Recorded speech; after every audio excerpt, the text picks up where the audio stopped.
Kumustahin natin ang lagay ng panahon sa Aurora Province kung saan naglandfall ang bagyong Nika. Makapanayan po natin si Engineer Elson Egarge, ang Chief ng PDRMO sa Aurora. Magandang umaga po.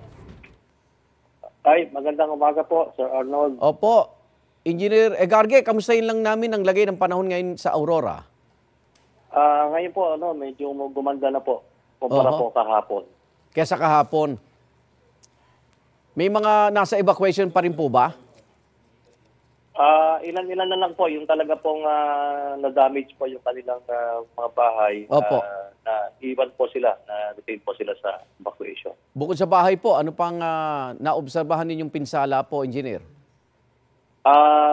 Nagkaroon po ng pagpagsak po yung mga poste, electric post po at saka mga punong kahoy.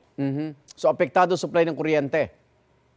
Doon po sa tatlong bayan, doon sa Dicadi, sa northern part ng Aurora, apektado po sila ng supply po ng kuryente. Pero dito po sa Central Aurora, okay naman po, Pao.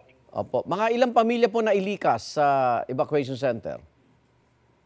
Umabot po ng 8,028 po. Total of 22,160 individual po. Nasa evacuation pa rin po sila? Yung iba po. Nakabalik na yung iba? Opo. Opo. Wala naman po naiulat na namatay, nasugatan o nawawala? Wala naman po, yun naman po at talagang paghandaan po.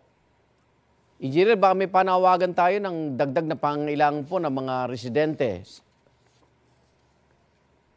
Yun naman po siguro kung may gandang loob po na makapagbigay ng additional food pack po para sa aming mga naapektuhan po ng bagyong Nika ay tatanggapin po namin yung mga para po dito sa mga naapektuhan po. Opo. Yung lugar ng mga binaha, wala na ho? Humupa na ho ba yung baha? Yung bayan lang po ng Dilasag at saka Kasiguran, hanggang kahapon po, meron pa po. Meron pa rin. Kaunting tubig pa po. Okay. Ingat po kayo. Maraming salamat, Engineer Elson Egarge, ang Chief ng PDRRMO sa Aurora. Salamat po. Thank you po.